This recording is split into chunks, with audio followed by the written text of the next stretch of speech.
Good morning, Patreon supporters. Today it's time to do a tutorial that many of you have asked about. So here it is, how to stoppie and how to do a nose wheelie through a corner.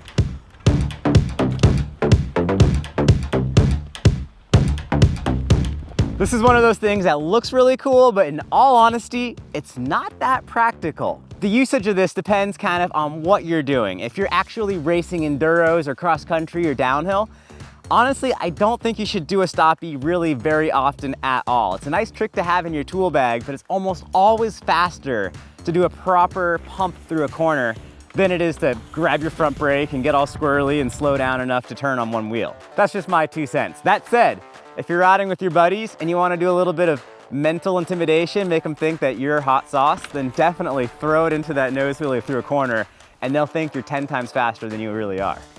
So to get started with the stoppie corner technique, be sure you know how to do an actual stoppie in a straight line. It's pretty simple. You grab your front brake, you kind of lean forwards. Practice this carefully because you can quickly go over the bars, smashing yourself into smithereens. Wear some back protection because if you do go over, you're gonna need all the help you can get. Practice gradually with little stoppies and get them higher and higher. You will at one point go over the bars, so be ready for it. Perhaps the most important part of stoppieing through a corner is finding the right corner to stoppie through. Generally, you wanna do this on a hill that's really steep and on a corner that's really, really tight.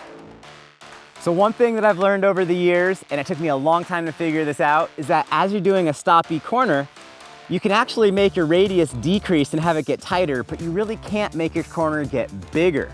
The way you're slowing down like that, the way the G-forces work out, it's just basically impossible to make your corner get bigger. Today we've got 3 different examples of corners that you could possibly do a stoppie through. None of them are very steep, but they differ in terms of their actual radius amount.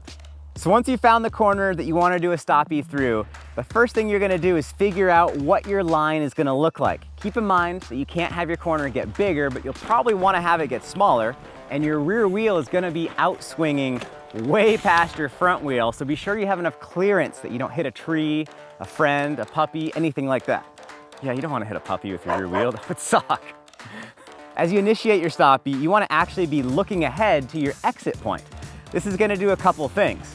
To generate that turning motion, you're gonna need to swing your hips. Your legs are gonna be moving quite a bit, and your actual arms and your lat muscles are gonna be pushing on the handlebars a bit to control it.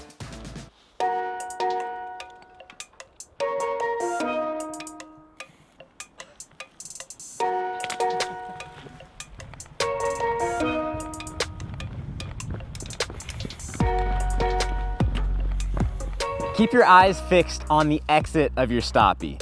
When you initiate it, you need to keep your eyes fixed there to determine how much your body should pivot and swing to get the rear wheel to come around.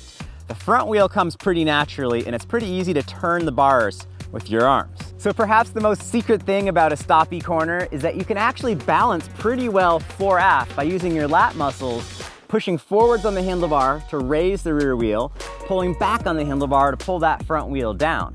The other kind of secret trick to doing a proper stoppie through a corner is to not stop. What is this, a stoppie without stopping? Yes. The smoothest and fastest way to do a stoppie through a corner is to pull your front wheel up off the ground and have a slight hop off that front wheel. And then as soon as you can, start pedaling. When you start pedaling, that's gonna change your gyrational force and get you going straight again, so you can ride away from that corner before you come to a stop, get wonky, put a foot down, fall over, lose all the credibility that you just gained with your buddies. It's impossible.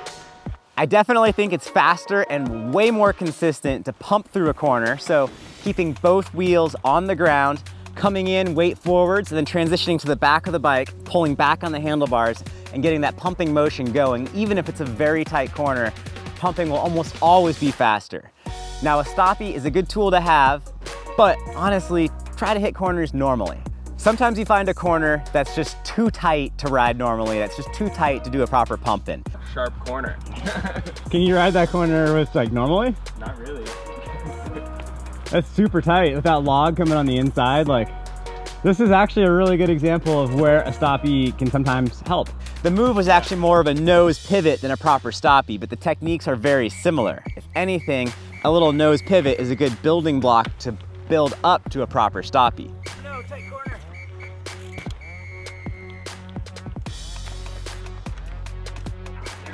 Another way to get through these really tight corners is to simply grab a handful of rear brake and just power slide that rear wheel through the corner. This is basically called a skid. Now, this gets lots of likes on Instagram and YouTube or whatever, but it's not that good for the trail. It gives mountain bikers a bad name. And when you take your foot off the bike, it's harder to start pedaling quickly again. So I'm not a huge fan of this style of riding. Not this one, especially. So if a corner is so tight that your bike is simply too big to fit through, then going onto the front wheel tends to make you a smaller object since you only have one small thing to pivot on. So keep that in mind. If a corner is crazy tight, a nose pivot, nose stoppie might make good sense. I hope this helps you guys out with your nose stoppies, nose pivots, and general cornering maneuvers. If you have any more questions for me on how to do this, drop me a comment below, and thank you guys for your support. I'll see you on the trail.